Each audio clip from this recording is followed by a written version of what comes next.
అందరికీ నా హృదయపూర్వక వందనాలండి. దేవుని వాక్యంలో నుంచి 141వ కీర్తనల గ్రంథము 141వ అధ్యాయము 3వ వచనాన్ని ఒకసారి చూద్దాము. యెహోవా నా నోటికి కావలి ఉంచుము, నా పెదవుల ద్వారమునకు కాపు పెట్టుము. 4 కూడా ఒకసారి చూద్దామా. పాపము చేయవారితో కూడా నేను దుర్నీతి కార్యములలో చొరబడుకుంటున్నట్లు నా మనస్సు దుష్కార్యమునకు తిరగనీయకుము. వారి రుచిగల పదార్థములు నేను తినకయుందును గాక. ఇక్కడ మనం చూసినట్లయితే దావీదు ప్రార్థన చేస్తూ ఉన్నాడు. యెహోవా నా నోటికి కావలి ఉంచుము అని ప్రార్థన చేస్తూ ఉన్నాడు. సో మనం కూడా ఇదే ప్రార్థన చేయవలసినటువంటి వారం. యాకోబు పత్రికలో మనం చూసినట్లయితే అక్కడ మనకేం కనిపిస్తుంది అంటే, ఏ నరుడు కూడా తన నాలుకను సాధు చేయలేడు అని చెప్పి యాకోబు మనతో మాట్లాడుతూ ఉంటాడు. సో యాకోబు పత్రిక 3వ అధ్యాయము 8వ వచనంలో చూస్తే, ఏ నరుడును నాలుకను సాధు చేయనేరడు, అది మరణకరమైన విషముతో నిండినది, అది నిరర్గళమైన దుష్టత్వమే. సో ఇక్కడ మనం చూసినట్లయితే మరి చాలా స్ట్రాంగ్గా చెప్తున్నారు, ఏ నరుడు కూడా తన నాలుకను ఏమి చేయలేడు, సాధు చేయ నేరడు. సో అది సాధు చేయడము, మనంతటా మనము మన నాలుకను కంట్రోల్ చేసుకోవాలి అంటే, సాధు చేసుకోవాలి అంటే ఇట్ ఈస్ వెరీ డిఫికల్ట్. ఇప్పుడు మనం కొన్ని చూస్తూ ఉంటాము. ఇప్పుడు లయన్స్ని సాధు చేస్తూ ఉన్నారు, డాగ్స్ని సాధు చేస్తూ ఉన్నారు, అట్లా కొన్ని బర్డ్స్ని, కొన్ని యానిమల్స్ని, ఎలిఫెంట్స్ని సర్కస్లో అట్లా చూస్తూ ఉంటాం. ఎన్నో యానిమల్స్ని సాధు చేస్తూ ఉన్నారు. క్రూరమైనటువంటి జంతువులను సహితము వారు ఏం చేస్తూ ఉన్నారంటే సాధు చేస్తూ ఉన్నారు. కానీ మనిషి యొక్క నాలుకను సాధు చేయడము అనేది, ఇప్పుడు ఈ క్రూరమైన జంతువులన్నిటినీ సాధు చేసేది ఎవరు? మనుష్యులు. కానీ ఈ మనిషి నాలుకను సాధు చేసుకోవడము ఈ మనిషికి చేత కావడం లేదు. సో కాబట్టి మనము ఇక్కడ వర్కౌట్ చేయాల్సింది ఏంటి అంటే, యానిమల్స్ని, బర్డ్స్ని, లేకపోతే రెపటైల్స్ని సాధు చేసుకోవడం కాదు, కానీ మనము మన నాలుకను సాధు చేసుకోవడం. చాలాసార్లు తల్లిదండ్రులు వారి బిడ్డలను సాధు చేయడానికి చూస్తారు, వారి బిడ్డలు మాట వినేలాగా తయారు చేయడానికి చూస్తారు. బిడ్డలు మాట వినకపోతే బెత్తం వాడతారు, లేకపోతే కోపం వస్తే ఇంకేవేవో వాడతారు. సో ఇలా ఆ బిడ్డలు ఒక రాంగ్ వేలో వెళ్తూ ఉంటే వాళ్ళని సరిచేయడం కొరకు వాళ్ళు చాలా తాపత్రయపడుతూ ఉంటారు. కానీ ఇక్కడ విషయం ఏంటంటే, ఆవు చేలో మేస్తే దూడ గట్టున మేస్తుందా? మేదు. సో ముందు బిడ్డలను సాధు చేయడం కాదు, లేకపోతే జంతువుల్ని ఇంకేదో మనకి మన యొక్క ఇష్టాన్ని బట్టి వాటిని వీటిని సాధు చేయడం కాదు, కానీ ముందు సాధు చేసుకోవాల్సింది ఎవరిని? మనల్ని మనము సాధు చేసుకోవాలి. సో మనల్ని మనం సాధు చేసుకోకుండా, మన టంగ్ని మనం టేమ్ చేసుకోకుండా, మన టంగ్ని మన కంట్రోల్లో ఉంచకుండా, నేను ఎప్పుడు మీకు చెప్తూ ఉంటాను, మన యొక్క ఇప్పుడు వెహికల్స్ని అంటే డ్రైవ్ చేస్తూ ఉంటాము. ఆ డ్రైవర్ ఎవరు అంటే, నీ వెహికల్కి నువ్వు డ్రైవరు, లేకపోతే ఒక డ్రైవర్ని పెట్టుకుంటావు. కానీ ఇక్కడ నీ యొక్క బాడీకి ఎవరు డ్రైవర్ అంటే నువ్వే డ్రైవర్వి, నీ మనసే డ్రైవరు, నీ హృదయమే డ్రైవరు. సో నువ్వు ఏమి చెప్పితే అది ఆ బాడీ అట్లా వింటది. సో కాబట్టి ఇప్పుడు నీ చేతిలో ఉన్న పనిని నువ్వు చేయలేకపోతూ ఉన్నావు, నిన్ను నీవు కంట్రోల్ చేసుకోలేకపోతూ ఉన్నావు. అందుకని ఇక్కడ యాకోబు కూడా ఏమంటున్నాడంటే, ఏ నరుడు కూడా తన నాలుకను ఏం చేయలేకపోతున్నాడు? సాధు. అయితే సాధు చేయాలి అంటే యూ నీడ్ హెల్ప్. అంటే నీ వల్ల కాదు. ఇప్పుడు నాన్నగారు ఉన్నారు, నాన్నగారు కారు ఉంది, కానీ నాన్నగారు కారుని ఏం చేయరు? డ్రైవ్ చేయరు, డ్రైవర్ని పెట్టుకున్నారు. నేనున్నాను, నాకు కార్ డ్రైవ్ చేయటం రాదు, నేను పెంచిన నా కుమారుడు నాకు డ్రైవ్ చేస్తూ ఉంటాడు. సో ఇలాగా మనకి కానప్పుడు somebody's help we will take. అట్లనే ఇక్కడ ఒక భక్తుడు చెప్తూ ఉన్నాడు, ఏమంటున్నాడంటే, మన నాలుకను మనం సాధు చేయడము అది నా వల్ల అట్లా ఏ నరుడు కూడా సాధ్యపరుచుకోలేడు. కాబట్టి మనం ఏం చేయాలి అంటే క్రీస్తు యొక్క సహాయాన్ని లేదా పరిశుద్ధాత్మని యొక్క సహాయాన్ని మనం అర్థించాలి, మనము ప్రార్థించాలి, మనము పరిశుద్ధాత్ముని వేడుకోవాలి. అయ్యా, నా నాలుక నా స్వాధీనములో ఉండడం లేదయ్యా, మరి నా నాలుక నా స్వాధీనములో తీసుకొని రావాలి అంటే దానిని ఎవరు టేం చేయగలరు, ఎవరు సాధు చేయగలరు? పరిశుద్ధాత్ముడు మాత్రమే సాధు చేయగలడు. కాబట్టి ఆ పరిశుద్ధాత్మకు మన హృదయంలో మనం ఏమివ్వాలి? చోటు అనేది ఇవ్వాలి. సో ఇప్పుడు మన యొక్క టాస్క్ ఏంటి అంటే, మన యొక్క ముందున్న మన గురి ఏంటి అంటే, మన నాలుక మన మాట లేదా పరిశుద్ధాత్ముని యొక్క మాట వినులాగున మన నాలుకను మనము ప్రభు చేతికి అప్పగించాలి. ఒక మొద్దు ఉందనుకోండి, ఒక చెట్టు మొద్దుని తీసుకుంటే అది మొద్దు అలా పడేస్తాం. మొద్దు ఎప్పుడు మొద్దుగానే ఉంటుంది. అలా రోడ్డు మీద పడుంది, అటు ఇటు వెళ్ళే బాటసారులు కొంచెం అలసిపోతే ఏమన్నా మొద్దు చూసి కాసేపు కూర్చోడానికి మహా అయితే ఒక మనిషి కూర్చుంటాడు, లేకపోతే అది ఎవరికైనా అడ్డుగా ఉంటే అలా పక్కకు నెడుతూ ఉంటారు. అలా ఒక మొద్దుగా ఉంటే అలానే ఉండిపోతుంది. కానీ ఒక శిల్పి చేతిలోనికి ఆ మొద్దు వస్తే, అరే ఈ మొద్దు భలే బాగుందే. మా పిల్లలు ఒకసారి ఫిషింగ్ అని వెళ్ళినప్పుడు అక్కడ చెరువులో ఒక మొద్దు చక్కగా అది మరి వేరులు కొంచెం ఇలా మొక్క పైకి వచ్చింది. అది ఆ నీళ్ళల్లో పడి ఉంటే అది చూసి ఆ పిల్లలతో ఇంటికి తీసుకొచ్చారు.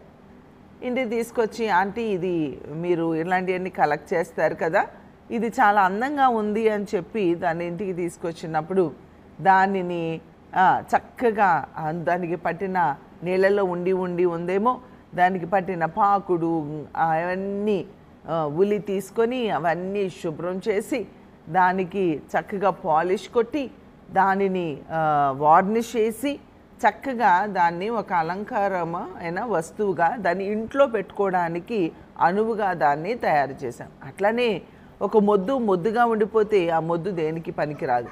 కానీ ఆ మొద్దుని ఒక శిల్పి చేతిలోనికి వెళ్తే, లేకపోతే ఒక ఆర్టిస్ట్ చేతిలోనికి వెళ్ళినప్పుడు అది ఒక మొద్దుగా కాక అది ఎలా ఉంటుందంటే అనేకులు చూసి వావ్ అనేలాగా, భలే ఉందండి అనేలాగా దానిని తయారు చేస్తారు. అలానే మన యొక్క నాలుక అది ఎలాంటి నాలుక అంటే అది సాధు చేయలేని నాలుక. యాకోబు పత్రికలోని 9వ వచనంలో చూస్తే అదే నాలుకతో ఏం చేస్తారంట? దేవుణ్ణి స్తుతిస్తారట. అదే నాలుకతో ఏం చేస్తారట? దేవుని పోలికగా పుట్టిన మనుష్యులను ఏం చేస్తూ ఉంటారు? శపిస్తూ ఉంటారు. మనుష్యులను శపిస్తూ ఉంటారు. ప్రార్థన చేసేటప్పుడు, దేవుని సన్నిధిలో ఉన్నప్పుడు, లేకపోతే మోకరించినప్పుడు, మందిరంలో ఉన్నప్పుడు, నీ గృహంలో గదిలో మోకరించి ప్రార్థన చేస్తూ ఉన్నప్పుడు, ఇతరులు గుంపుగా ప్రార్థన చేస్తూ ఉన్నప్పుడు నీ నోరు ఏం చేస్తుంది అంటే చక్కగా దేవుణ్ణి స్తుతి పలికే మాటలు మాట్లాడతావు, దేవుణ్ణి స్తుతిస్తూ ఉంటావు. మరి ఇలాగా స్తుతించే ఈ నాలుక ఏం చేయబడుతూ ఉంది అంటే కాసేపటికి నీకెవరి మీదన్నా కోపం వస్తే, నీ భార్య మీదో, నీ భర్త మీదో, నీ బిడ్డల మీదో, మీ అత్తమామ మీదో, మీ మరదల మీదో, వదిన మీదో, ఎవరి మీదో నీకు ఇరుగు పొరుగు వారి మీద కోపం వస్తే నువ్వు చేసేది ఏంటి అంటే శాపవచనాలు పలుకుతూ ఉంటావు, లేదా వ్యర్థమైన మాటలను మాట్లాడుతూ ఉంటావు, కఠినముగా మాట్లాడుతూ ఉంటావు. చూడండి, ఇలాంటి మాటలు మన నోటికి రావడం లేదా? రక్షించబడ్డాము అన్న మన నోటికి ఇలాంటి మాటలు రావడం లేదా? అలా నా నోటికి అలాంటి మాటలు రావడం లేదు అండి, నా నోటిని, నా యొక్క నాలుకను నేను టేం చేసుకున్నానండి అని మనము చెప్పగలుగుతూ ఉన్నామా? ఈజీగా మన నోటికి ఏమొస్తాయి? నేను నిన్న వీకోట వెళ్ళినప్పుడు ఇదే వాక్యాన్ని వీకోటలో నేను బోధించాను. ఈ మాట మీద, నాలుక మీద జయం ఉండాలి అని నేను మాట్లాడాను. ఆ తర్వాత మాకు చూడండి, సాతానుడు కూడా మనల్ని చాలా టెంప్ట్ చేయడానికి చూస్తాడు. దేవుడు కూడా మనల్ని దానికి వదులుతూ ఉంటాడు. ఎందుకంటే బోధించుచున్న మనము, వినుచున్న మనము, భక్తి చేయాలనుకుంటున్న మనము కంట్రోల్ చేసుకోగలమా మన నాలుకను లేదా అని. నేను బయట ఉన్నాను, వీకోట్లో ఉన్నాను, నాకు బెంగళూరులోకి ఇష్యూ జరిగినప్పుడు ఒక చిన్న పొరపాటు జరుగుతూ ఉన్నప్పుడు ఆ పిల్లలు ఏదో చేయకూడని పని చేస్తూ ఉన్నారు అని నాకు ఫోన్ వచ్చినప్పుడు అక్కడ ఉన్న ఒక తమ్ముడికి ఫోన్ చేసి, ఏం చేస్తున్నారా మీరు? నేను లేనప్పుడు బిడ్డలను చూసుకోవాలి అని మీకు తెలీదా? మీరు గదుల్లోకి వెళ్ళి అలా రెస్ట్ తీసుకుంటే ఎట్లా అని నేను కొంచెం కఠినంగా మాట్లాడినప్పుడు నాకు వెంటనే అది అయిపోయింది. నేను ఆలోచిస్తూ ఉన్నాను, అరే మన నాలుకను కంట్రోల్ చేసుకోవాలి కదా. ఆ తమ్ముడిని నేను చాలా చక్కగా, తమ్ముడు నేను లేనప్పుడు చూసుకోవాలి కదా, ఎందుకు నాన్న అలా వదిలేశారు, ఆ పిల్లలు కొంచెము అలర్ట్ చేస్తూ ఉన్నారంట, పోయి చూడండి అని చెప్పడానికి బదులు నేనేం చేశానంటే నా నాలుకను కొంచెము దురుసుగా ఉపయోగించడము నా మనసాక్షికి నాకు అర్థమైంది. అప్పుడు వెంటనే ఆ తమ్ముడికి, నా దగ్గర ఉంటున్నవాడు చిన్నవాడే అయినప్పటికీ వెంటనే ఆ తమ్ముడికి నేను టెక్స్ట్ పెట్టాను, I spoke rude with you నానా, ఐఎమ్ సారీ, నేను నీతో రూడ్గా మాట్లాడాను, I'm sorry, immediately I have to set my self.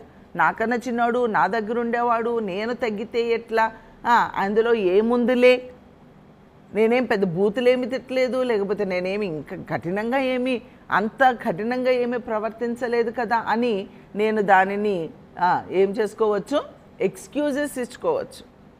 No, excuses ఇచ్చుకుంటూ పోతే లేకపోతే పర్లేదులే అనుకుంటూ వెళ్ళిపోతే మనము దేవునికి దగ్గరగా నడవడానికి బదులు దగ్గరగా నడుస్తున్నామనుకుంటూ మనం ఎక్కడికి వెళ్తాము, అపవాదికి దగ్గరగా వెళ్తాము.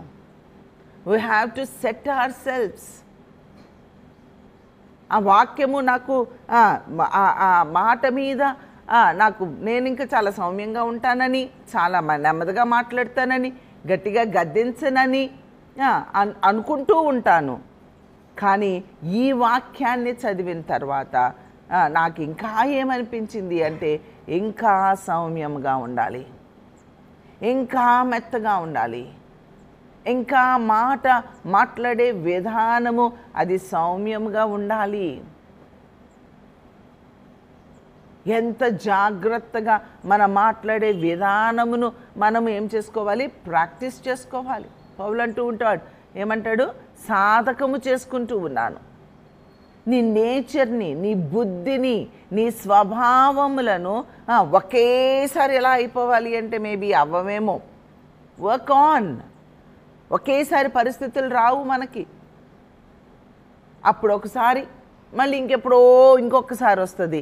ఈ వాక్యము విన్నప్పుడు మౌనంగా ఉంటావేమో, ఈ వాక్యము విన్నప్పుడు అరే నా నాలుకను జాగ్రత్తగా కాపాడుకోవాలి అనుకుంటావేమో, ఎవరిని శపించకూడదు, ఎవరితో గట్టిగా మాట్లాడకూడదు అని అప్పుడు అనుకుంటావేమో. కానీ ఒక నెల తర్వాత, లేదా ఒక 2 నెలల తర్వాత, లేదా 1 సంవత్సరం తర్వాత నీవు నోరు తెరవవలసిన ఆ క్లిష్టమైన పరిస్థితులు, ఆ టెన్షన్తో కూడిన పరిస్థితులు, లేకపోతే ఆ నష్టంతో కూడిన పరిస్థితులు, లేదా బాధతో కూడిన పరిస్థితులు నీకు వచ్చినప్పుడు ఈ వాక్యాన్ని నువ్వేం చేస్తావు, మర్చిపోతావు.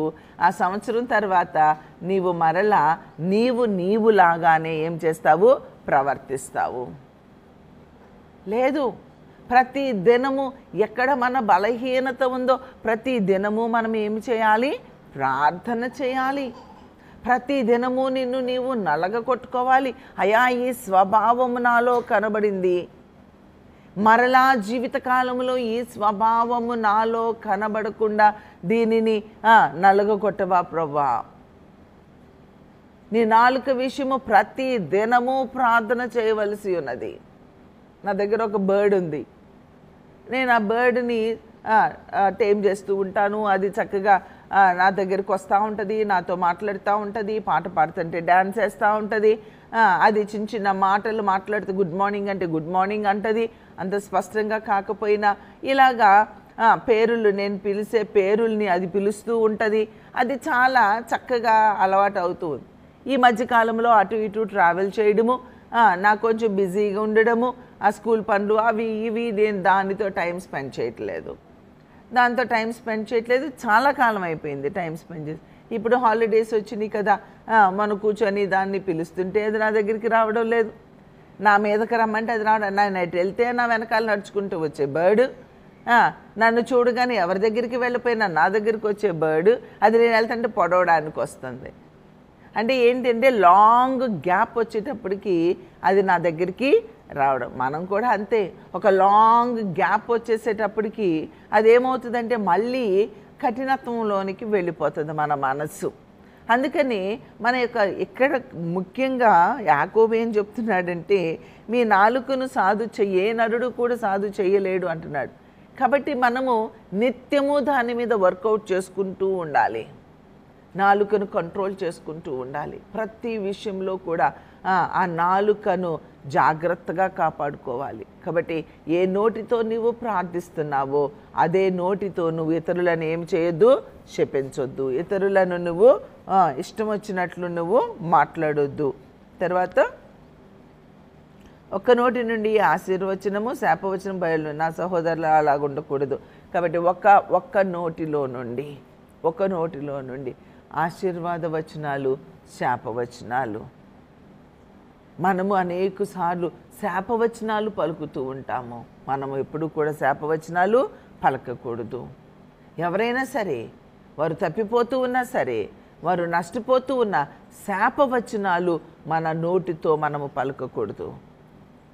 మనం ఎప్పుడూ కూడా వారి యొక్క క్షేమమును కోరవలసిన వారం. దేవుడు కూడా మనకి శాపవచనాలు పలికితే మనము చేసిన పాపాలకి, మన స్వభావాలకి ఈ దినమున మనం ఇంకా బ్రతికి ఉండేవారమా అండి? ఉండేవారము కాదు, కాదు, కాదు. కాబట్టి దేవుడు ఎంత దయ చూపించుచున్నాడో, దేవుడు ఎంత కృప చూపించుచున్నాడో, దేవుడు మన పట్ల ఎంత ఓర్చుకుంటున్నాడో, ఆయన ఎంత సహిస్తున్నాడో, మరి అలాంటి సహనము ఎదుటి వారి పట్ల మనము కూడా కలిగి ఉండవలసినటువంటి వారము.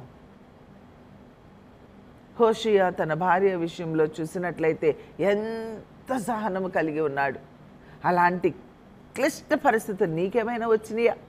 హోషేయకు వచ్చినంత భయంకరమైనటువంటి పరిస్థితులు నీకేమైనా వచ్చినాయా? నాకేమైనా వచ్చినాయా? అలాంటి పరిస్థితులలో కూడా హోషేయ దేవుని ఆత్మకు చోటిచ్చిన వాడుగా, దేవుని వాక్కుకు చోటిచ్చిన వాడుగా మనకి కనబడుతూ ఉన్నాడే. మరి మనము ఎందుకు చిన్న చిన్న విషయాలలోనే తొందరపడిపోయేవారుగా ఉంటున్నాము? అంటే you don't have faith in Christ. దేవుని యందు విశ్వాసం లేని వ్యక్తిగా ఉన్నావు. దేవుడు చూసుకుంటాడులే, ఈ పరిస్థితుల్లో దేవుడు నా పక్షంగా ఉంటాడులే, నా నీతి నన్ను కాపాడుతుంది అంటా ఉన్నాడు కదా భక్తుడు. నీ నీతి నిన్ను కాపాడదా? నీ యథార్థత నిన్ను కాపాడదా? నీ పరిశుద్ధత నిన్ను కాపాడదా? నీవు బ్రతుకుతూ ఉన్న ఆ మంచి బ్రతుకు విధానము నిన్ను కాపాడదా? ఆ ధైర్యము, నీ నీతి నీకు ధైర్యాన్ని పుట్టించడం లేదా? ఎందుకు చిన్న చిన్న విషయాలలో బెదిరిపోతూ ఉన్నావు? చిన్న చిన్న విషయాలలో ఎందుకు నీవు తొందరపడిపోతూ ఉన్నావు? చిన్న చిన్న విషయాలలో నీవు గలిబిలి ఎందుకు పొందుతూ ఉన్నావు? చిన్న చిన్న విషయాలలో ఎందుకు ఏడ్చేస్తూ ఉన్నావు? చిన్న అనారోగ్యం వస్తే నీవు బెదిరిపోతూ ఉన్నావు, ఏడ్చేస్తూ ఉన్నావు, బాధపడిపోతూ ఉన్నావు. రకరకాలుగా ఏం చేస్తూ ఉన్నారంటే మనుష్యులు విశ్వాసాన్ని కోల్పోయిన వారుగా, పరిస్థితులు తారుమారు అవుతూ ఉన్నాయి అనుకుంటే చాలు గలిబిలు అవుతున్నాయి అంటే తొందరపడిపోతూ ఉన్నవారుగా ఉన్నాము. అంటే మన యొక్క విశ్వాసము ఎంత బలహీనమైపోతుంది అనే విషయాన్ని మనము ఆలోచించవలసిన వారుగా ఉన్నాము. ఎందుకు మన విశ్వాసము బలహీనమవుతుంది అంటే మనము లోకానికి దగ్గరగా ఉంటున్నాము, దేవునికి దూరంగా ఉంటున్నాము. దేవునికి దగ్గరగా ఉన్నట్లయితే మనము భయపడవలసిన అవసరత లేదు. దేవుడు అనేక మార్లు చెప్తాడు, భయపడకము, భయపడకము, భయపడకము, జడియకము, భయపడకము అని దినమునకు ఒక మారైనా ఆయన మనతో మాట్లాడుతూనే ఉంటారు. ఎందుకు భయపడుతున్నావు?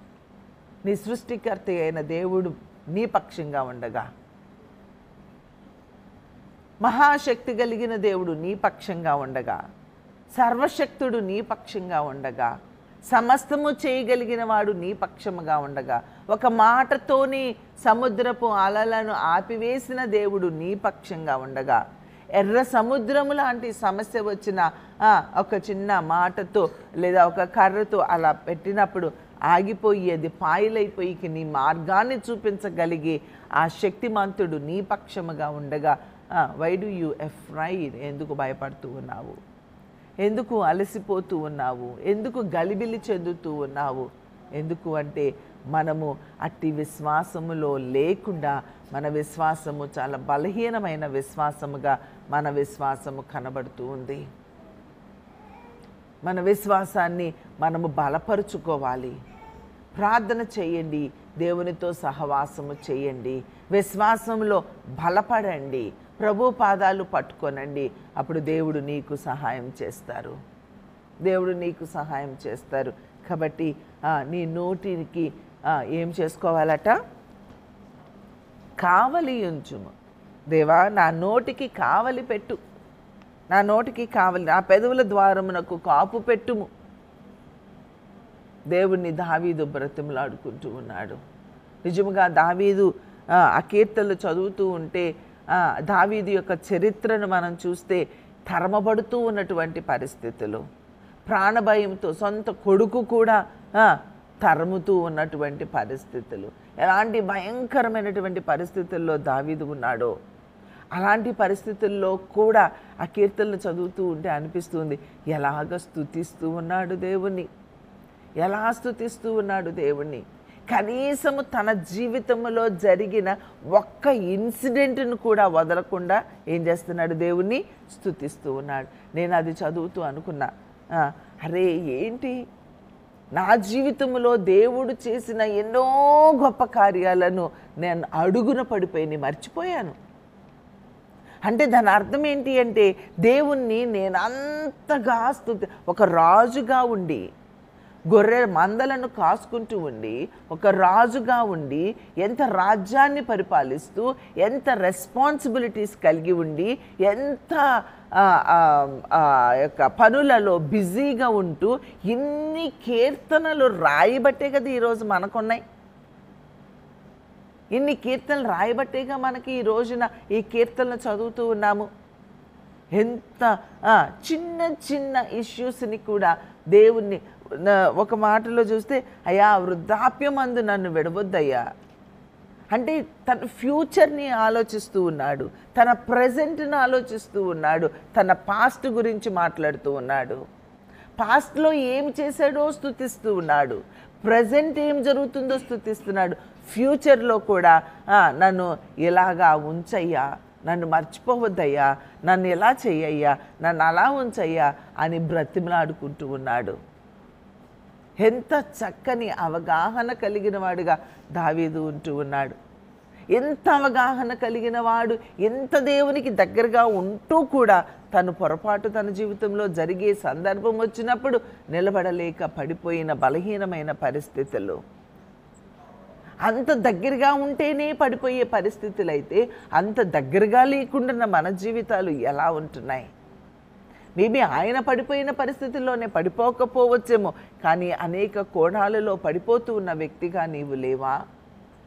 ఒక్కసారి ఆలోచన చేసుకున్నట్లయితే ఎక్కడెక్కడ పడిపోతున్నావు, ఎక్కడెక్కడ జారిపోతున్నావు, ఏ ఏ విషయాలలో లోకానికి దగ్గరగా ఉంటూ దేవునికి దగ్గరగా ఉన్నానని భ్రమపడుతూ ఉన్నామో ఆ విషయము ఒక్కసారి మనము ఆలోచన చేసినట్లయితే, మరుగుపడిపోయిన సంగతులను మరలా ఒక్కసారి తవ్వి బయటకు తీసుకురాగలిగినట్లయితే, నీ పాత బుద్ధులు ఏవైతే ఉన్నాయో ఆ బుద్ధులను కవర్ చేసుకుంటూ సమాధుల్లాగా లోపలంతా దోపుతోనూ అజితేంద్రియముతోనూ నిండి ఉన్నటువంటి ఆ యొక్క సమాధులలాగా లోపల కుళ్ళిపోయిన నీ బుద్ధులు బయటకు సున్నాన్ని వేసి నీ ఒక భక్తిపరుడుగా, ఒక భక్తిపరురాలుగా చూపించుకుంటూ ఉన్నావేమో. లేదు లేదు, ఆ లోపల ఉన్నటువంటి ఆ కుళ్ళును బయటకు తీ, ఆ లోపల ఉన్నటువంటి పగను బయటకు తీ. ఇక్కడే 140వ కీర్తనలో మనకి కనిపిస్తుంది 3వ అధ్యాయంలో, పాము నాలుకల వలె వారు తమ నాలుకలు వాడి చేదురు, వారి పెదవుల కింద ఏముందంట? సర్ప విషం ఉన్నది. అంటే మనిషి యొక్క నాలుక కింద విషపూరితమైనటువంటి మాటలు, పగతో కూడినటువంటి మాటలు. ఇంకా ఎక్కడో ఉంటుంది పగతో కూడిన మాటలని. అబద్ధములాడు పెదవులు, మోసకరమైన నాలుక నుండి నా ప్రాణమును విడిపించుము.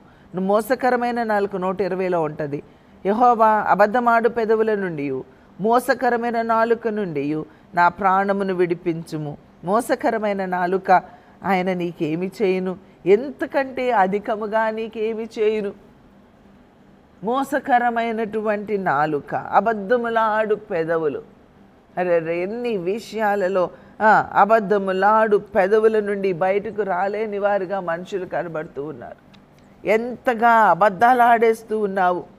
ఇంకా 109లో కూడా మనకి కనిపిస్తుంది, నన్ను చెరపవలని భక్తిహీనులు తమ నోరు కపటము గల తమ నోరు తెరిచి ఉన్నారు. కపటమైన మాటలు, అబద్ధపు మాటలు, కపటము గల తమ నోరు తెరిచి ఉన్నారు. వారు నా మీద అబద్ధములు చెప్పుకొనుచున్నారు, నా మీద ద్వేషపు మాటలాడుచున్నారు, వారు నా మీద పగబట్టి ఉన్నారు. చూడండి, అబద్ధములాడు నాలుక. దావీదు మీద శత్రువులు ఏం చేస్తూ ఉన్నారు?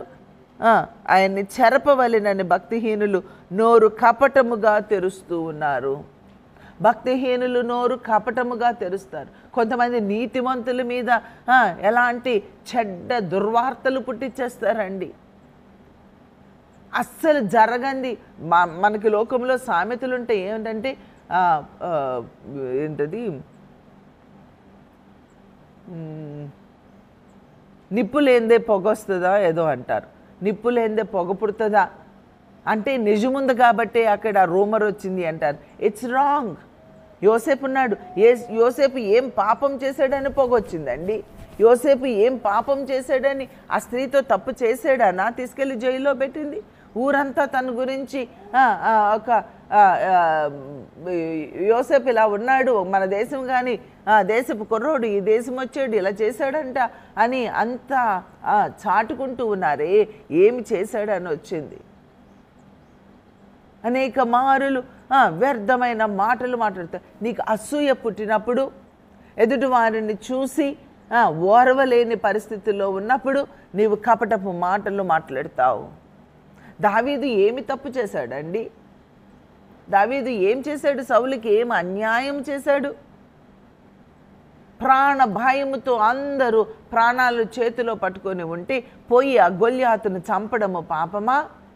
ఒక మేలు చేస్తే ఆ మేలుకు ఎలాంటి అబద్ధపు మాటలను తన మీద కల్పించేసి, అరే అందరూ తను చేసిన మంచి కార్యానికి ప్రాణ భయంతో ఉంటే శత్రువు తల పట్టుకొని బయటకు వచ్చినందుకు నీవు ఎలాంటి దుష్టపు విషపు చూపును నిలిపేసేసి తరుముతూ ఉన్నాడు. సౌలు తరుముతూ ఉన్నాడు. ఈ దినమున సౌలు పోస్టులో ఉన్న అధికారులు ఎంతమంది ఉన్నారు? సౌలు పోస్టులో ఉన్న విశ్వాసులు ఎంతమంది ఉన్నారు? నీకు న్యాయము చేసినా, నీకు మేలు చేసినా, నీ కొరకు కన్నీరు కార్చినా, నీ కొరకు ఏడ్చినా ఆ నోటి ఆ యొక్క హృదయాలను నీవు నీ నోటితో ఎంత దూషిస్తూ ఉన్నావో ఈ దినమున.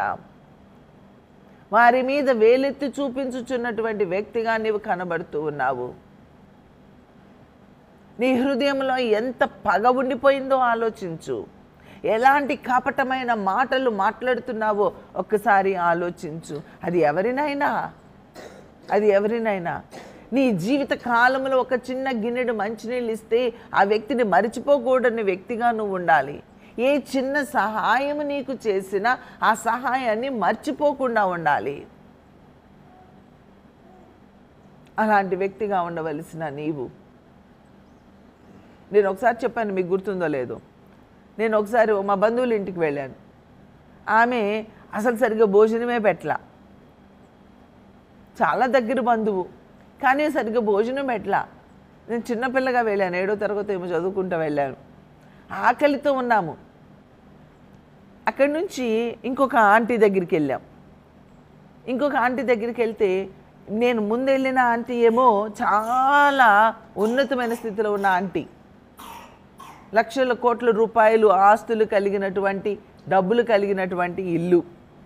ఆ ఆంటీ దగ్గరికి వెళ్తే ఆ అంకుల్ అయితే ఇన్ని చేపలు, పీతలు, రొయ్యలు, అసలు అరే మా పిల్లలు వచ్చారు అని ఎన్నెన్ని పట్టుకొచ్చి ఆయన పెడితే ఆమె అన్నీ లోపల పెట్టుకుని ఫ్రిడ్జ్లో మాకు అసలు ఏమీ పెట్టకుండా ఉంటుంది. ఇప్పుడు నేను వెళ్ళిన నెక్స్ట్ ఆంటీని చూద్దామని వెళ్ళాము. ఆంటీ చిన్న గదిలో చిన్న సమస్యతో వాళ్ళు ఎరుకులో ఇబ్బందులో చాలా క్లిష్టమైన పరిస్థితిలో ఉన్నారు. ఆంటీ వెళ్ళగానే అమ్మా నాకు చాలా సంతోషంగా ఉందిరా, నా దగ్గరకు వచ్చావు అని చెప్పి హత్తుకొని కూర్చోపెట్టి, ఏ కంఫర్ట్స్ లేవు, ఒక చిన్న గది, అన్నం తినేళ్ళండి రా, అన్నం తినకుండా ఎట్లేదు, వద్దా ఆంటీ వద్దా అంటే వాళ్ళు చూస్తేనే కష్టంగా ఉన్నారు. ఆంటీ వద్దా ఆంటీ, ఆంటీ వద్దా ఆంటీ అంటే వినలేదు. నాకు ఇప్పటికీ గుర్తు, వంకాయ టమాటా టకటకా వండేసింది, వేడి అన్నం పెట్టింది. ఎంత మధురంగా ఉందంటే ఎంత కడుపు నిండా తిన్నామో చెప్పటానికి. అప్పటికే 3 రోజులైందేమో సరిగ్గా అన్నం తిని. ఆ ఆంటీ అన్నం పెట్టి, ఆ ఆంటీ మా ఇంటికి వచ్చినప్పుడల్లా ఈ బిందె ఇక్కడే ఉండేది, ఆ కొండ ఇక్కడే ఉండేది. అక్కడ ఉండి అడిగి అమ్మా కొంచెం మంచినీళ్ళు ఇవ్వరా అనేది. మేము అనుకునేవాళ్ళం, పిల్లలు చాలా చిన్న పిల్లలు అప్పుడు 6-7 తరగతులు, అనుకునేవాళ్ళం ఈ ఆంటీ బింది దగ్గరే ఉంది, నీళ్లు పుంజుకోలేదా, ఎక్కడో ఉన్న మమ్మల్ని పిలిచి నీళ్ళు అడుగుద్దేంటి అనుకునేవాళ్ళం. మేము ఇచ్చేవాళ్ళము కానీ మనసులో అలా అనుకునేవాళ్ళం. అలాంటి ఆంటీ ఆ తర్వాత ఎన్నిసార్లు మా ఇంట్లో ఉన్నా ఎప్పుడున్నా నీళ్ళే కాదు ఏదైనా ఆమెకి ఎప్పుడు ఇస్తూనే ఉంటాం. ఎందుకు ఏం పెట్టింది? వంకాయ కూరతోనే పెట్టింది. కానీ ఆ ప్రేమ, ఆ ఆప్యాయత, ఆకుకూరల భోజనమైనా కూరగాయల భోజనమైనా అది ప్రేమతో ఆమె చేసిన ఆ చిన్న పని. నేను 7వ తరగతి చదువుతుంది, నాకు బాగా గుర్తు. ఆ జీవితకాలంలో మళ్ళీ ఆమె చనిపోయే వరకు కూడా ఆమె ఎప్పుడు నా ఇంటికి వచ్చినా, అమ్మోళ్ళ ఇంటికి వస్తూ ఉంటారు, నా దగ్గర బంధువు, ఆమె ఇంటికి వస్తూ ఉంటే ఏనాడు ఆమెకి డిస్కంఫర్ట్ లేకుండా చూడగలిగేమో. నీ జీవితంలో అంత చిన్న మేలు ఎవరు ఎప్పుడు చేయలేదా? అలాగా ఆ ఇంటిలో నువ్వు చేసిన భోజనము మానేసి వాళ్ళు ఏదో ఈరోజు ఏదో అన్నారని ఆ ఇంటికి వెళ్లకుండా ఆగిపోయిన కాలు కాదా నీది? ఏమవుతుందండి? నీ అక్కేగా, నీ చెల్లిగా, నీ తమ్ముడిగా, నీ అన్నయ్యగా, మీ అత్తయ్యగా, మీ ఆయనగా ఒక మాట అంటే ఏం పోతుంది? తగ్గించుకుంటే ఏమి పోతుంది?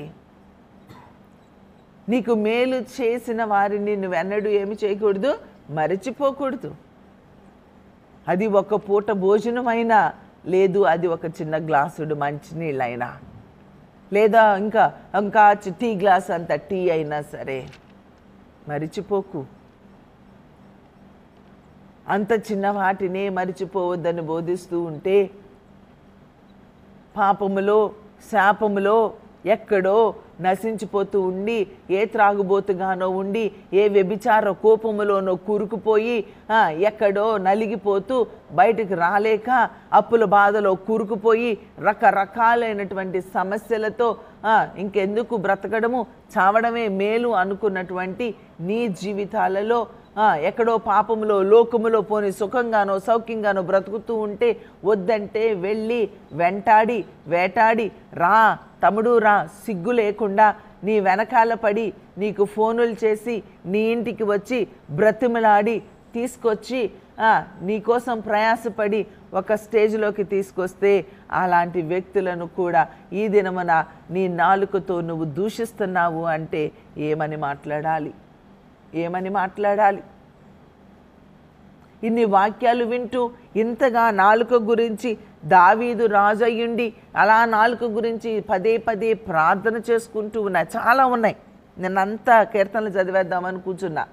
4 గంటలకు కూర్చొని గబా కీర్తనలు చదువుతూ నాలుక గురించి నా ఫోకస్ అంతా నాలుక మీద ఉంది. నాలుక గురించి ఎన్ని వాక్యాలు ఉన్నాయండి, ఎన్ని వాక్యాలు ఉన్నాయి. నీ యొక్క నాలుక విషముతో నిండిపోయి ఉన్నది. నీ యొక్క నాలుక కపటముతో నిండిపోయి ఉన్నది. నీ యొక్క నాలుక అబద్ధముతో నిండిపోయింది. 140:11 కొండెములాడువారు, నీ నాలుక కొండెములాడుతూ ఉంది. ఇతరుల మీద చాడీలు చెప్తూ ఉన్నావు, ఇతరుల మీద లేనిపోయిని పుట్టిస్తూ ఉన్నావు, పగతో కూడిన మాటలు మాట్లాడుతూ ఉన్నావు. అసలు ఉన్న మాటలే అనకూడదు.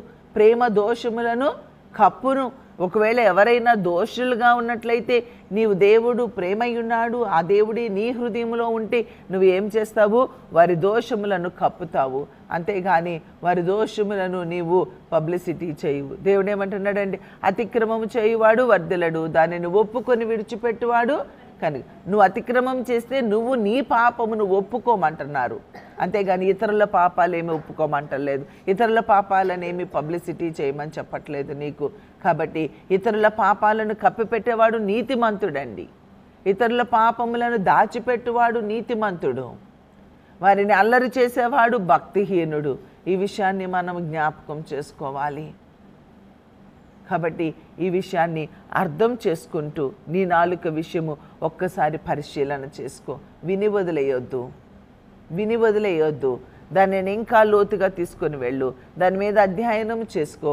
నీ హృదయాన్ని తవ్వుతూ ఉండు. నీ యొక్క నాలుకను అదుపులో పెట్టుకోలేక నీవు మాట్లాడిన మాటలు నీకు జ్ఞాపకం వస్తాయి. మరొకసారి మారు మనసు పొందిన అనుభవం ఉన్న వ్యక్తివే కదా. ఆ యొక్క మందిరంలో కూర్చొని, దేవుని సన్నిధిలో కూర్చొని, దేవుని పాదముల చెంత కూర్చొని నువ్వు ఎప్పుడో బాల్యదినముల నుంచి చేసిన పాపాలను ఒప్పుకున్న వ్యక్తివే కదా. ఈ యొక్క ఉదయకాల సమయంలో మరొకసారి నీవు నాలుకతో చేసిన పాపాలన్నీ జ్ఞాపకం చేసుకుంటావా? ఎవరెవరిని దూషించేవో జ్ఞాపకం చేసుకుంటావా? ఎవరెవరి విషయంలో కఠినంగా మాట్లాడేవో జ్ఞాపకం చేసుకుంటావా? ఎవరి విషయంలో విషపు చూపు చూసావో జ్ఞాపకం చేసుకుంటావా? పగతో కూడిన మాటలు ఏమి మాట్లాడేవో జ్ఞాపకం చేసుకుంటావా? తృణీకరించిన మాటలు ఏమి మాట్లాడేవో జ్ఞాపకం చేసుకుంటావా? ఉన్నవి లేనివి కల్పించి అల్లరి చేసిన మనుషులను ఒక్కసారి జ్ఞాపకం చేసుకుంటావా? కొండాలు చెప్పిన వారి విషయము ఒక్కసారి జ్ఞాపకం చేసుకుంటావా? ఎక్కడెక్కడ అబద్ధాలు మాట్లాడేవో, ఎవరితో అబద్ధాలు మాట్లాడేవో ఒక్కసారి జ్ఞాపకం చేసుకుంటావా? దేవుని పోలికగా పుట్టిన మనుషులను ఎక్కడ నీవు దూషించేవో ఒక్కసారి జ్ఞాపకం చేసుకుంటావా? ఇవన్నీ ఒక్కసారి నువ్వు జ్ఞాపకం చేసుకుంటే నీ నాలుకతో చేసిన నీ పాపాలన్నీ కూడా రక్షించబడిన దినము నుండి ఈ దినము వరకు నీ నాలుకతో నువ్వు మాట్లాడిన మాటలను ఒక్కసారి తవ్వుకొని వాటి విషయమై పశ్చాత్తాపడి వాటి విషయమై దావీదులాగా కన్నీరు కార్చినట్లయితే మన జీవితానికి అది మేలు. ఇకను పాపము చేయకము. ఇప్పటి వరకు నీ నాలుకను నువ్వు ఇష్టం వచ్చినట్లు ఉపయోగించవేమో. ఉపయోగించినటువంటి ఆ నాలుక విషయంలో నువ్వేమి పశ్చాత్తాపడు. దేవుడు నిన్ను క్షమిస్తాడు. ఆయన క్షమించే దేవుడు, నిన్ను శిక్షించే దేవుడు కాదు. ఎరిగి పాపం చేస్తూ ఉన్నా దేవుడు మరలా నిన్ను తిరిగి లేవనెత్తడానికి ఆయన చేతులు నీ తట్టు చాచబడి ఉన్నాయి. కానీ పశ్చాత్తాపడతావా? ఆ రిపెంటెన్స్ అనేది నీకు లేకపోతే, ఏదో విని వదిలేస్తే, ఈ మాట కూడా ఇలా మాట్లాడకుండా ఎలా ఉండగలుగుతాము? అరే ఎంత ఎంత ఎంత భక్తి చేస్తున్నాను, ఈ మాటే కదా. లేదండి, నీ నోటి మాట వలన చాలా నష్టపోతావు. టైం అయిపోతుంది. అయినా ఒక్క మాట, లేకపోతే రేపు మాట్లాడుకుందామా? ప్రసంగి 5:6 ఇది ఒకటి చెప్పి ముగిస్తాను చూడండి. ప్రసంగి 5:6 నీ దేహమును శిక్షకు లోపరుచునంత పని నీ నోటి వలన జరుగనీయకము. ఏంటంట? నీ దేహమునకు శిక్ష. మన దేహానికి శిక్ష కలిగే అంత పని మనం చేయకూడదు. దేనితో? మన నోటితో. మన నోటి మాటను బట్టి, లేదా ఇప్పటివరకు చెప్పుకున్నాయి ఆ కపటమైన మాటలు, లేకపోతే ఆ యొక్క పగతో కూడినటువంటి మాటలు, అబద్ధపు మాటలు, లేకపోతే శపించే మాటలు, దేవుని పోలికగా ఉన్న వారిని దూషించే మాటలు. దేవుని పోలికగా ఉన్న వాళ్ళందరూ నరులు. ఈవెన్ నీ కూతురైనా, నీ కొడుకైనా, నీ శత్రువైనా, ఎవరైనా దేవుని పోలికగా ఉన్న వారిని ఎవరిని శపించడానికి నీకు అధికారము లేదు. ఇలాంటి ఆ హృదయముతో కూడిన, విషముతో కూడిన మాటలు మాట్లాడిన వారు, లేకపోతే అబద్ధములు ఆడేవారు, మాట మడిచి మాట్లాడేవారు, కపటముగా మాట్లాడేవారు, ఇలాంటి వారందరూ ఏం జరుగుద్ది అంటే, ఇక్కడ మనం చూస్తే నీ దేహము శిక్షకు లోబడుతుంది. నీ దేహము శిక్షించబడుతుంది. ఎందుకు? నేను అనుకున్న ఈ వాక్యము చదివిన తర్వాత నా దేహానికి ఉండే శిక్ష నా నోటి మాటను బట్టే అయ్యుండుంటుంది. ఈ నోరు అదుపులో లేకుండా ఉండడాన్ని బట్టే అయ్యుండి ఉంటుంది. ఎదుటి వారిని సరిచేయడానికి అనుకుని మాట్లాడిన కఠినమైన మాట అదేమైంది అంటే నాకు రివర్స్ తగిలింది. జాగ్రత్త. ఎస్పెషల్లీ బోధకులమైనటువంటి మనము. అక్కడ యాకోబులో అదే ఉంటుంది. 3 మొదట్లో ఉన్న మాట ఏంటంటే, అరే బోధకులు అయితే మీకు కఠిన తీర్పు ఉంటుంది, బోధకులు కాకుండా ఉంటే బాగుండు. ఎందుకంటే బోధకులు చేసే పని ఏంటి అంటే ఏంటి, అలానే ఎదుటి వారిని సరిచేస్తూ గద్దిస్తూ ఉంటారు. ఆ నోటి మాట వల్లే వారిని సరిచేస్తున్నాము అనుకొని వారిని సెట్ చేయడం కొరకు మనం పొరపాటు చేస్తూ ఉంటాం. నేను ఈ మధ్య అదే అందరికీ చెప్తూ ఉన్నాను, బోధకులకి, తమ్ముడు జాగ్రత్తగా ఉండండి, ఇతరులని సరిచేస్తున్నాం అనుకుంటున్నాం కానీ మనం నష్టపోతాము. మోషే విషయంలో కూడా అదే జరిగింది. అది కూడా నిన్న నేను చదువుతూ ఉంటే నాకు ఇక్కడ దొరికింది. చూడండి, మోషే విషయంలో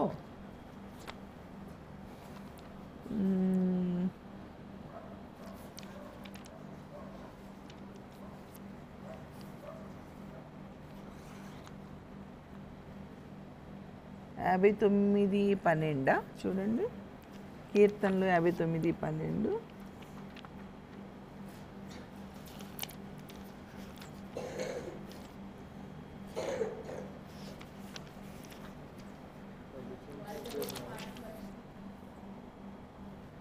అమ్మా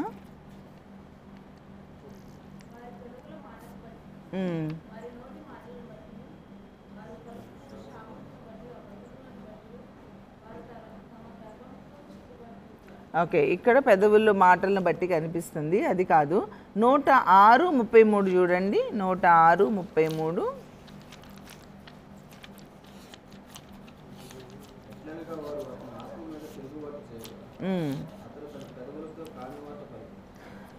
ఇక్కడ మోషే ఏం చేస్తున్నాడు? మెరీబా జలముల యొద్ద వారు ఆయనకు కోపము పుట్టించిరి, కావున వారి మూలముగా మోషేకు బాధ కలిగాను. వాళ్ళు తప్పు చేసి వాళ్ళు మోషేకి కోపం వచ్చేసింది. వాళ్ళు తప్పు చేయడాన్ని బట్టి మోషేకి ఏమొచ్చింది? కోపం వచ్చింది. మోషేకి కోపం వచ్చినందువల్ల జరిగింది ఏంటి అంటే ఆయన కాని మాట, పెదవులతో కాని మాట పలికాడు. ఈ కాని మాట పలకడం వల్ల కానాను వెళ్ళవలసిన వాడు కూడా వెళ్ళలేకుండా ఆగిపోవలసి వచ్చింది.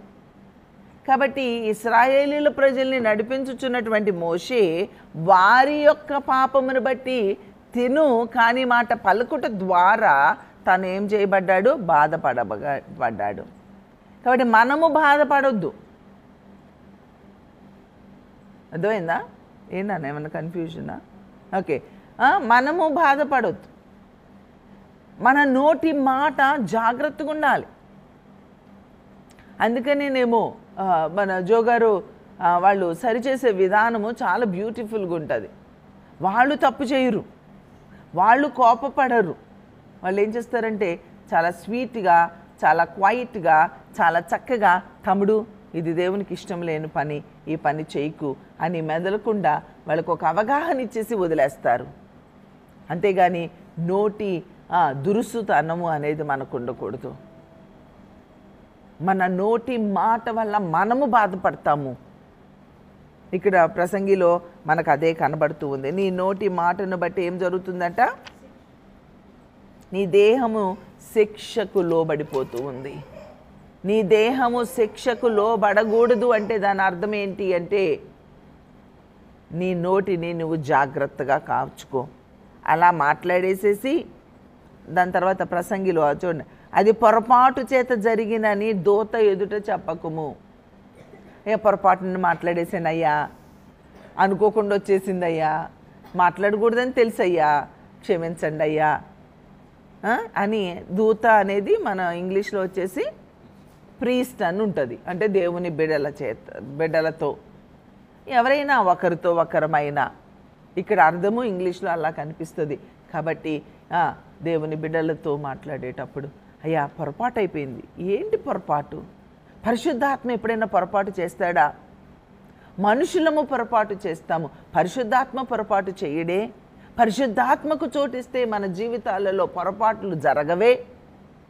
ఇంకా మన జీవితంలో పొరపాట్లు జరుగుతున్నాయి అంటే పరిశుద్ధాత్మకు మనము చోటు ఇవ్వలేని వారుగా ఉన్నాము. కాబట్టి నీ దేహమును శిక్షకు లోపరుచునంత పని నీ నోటి వలన జరగనీయకము.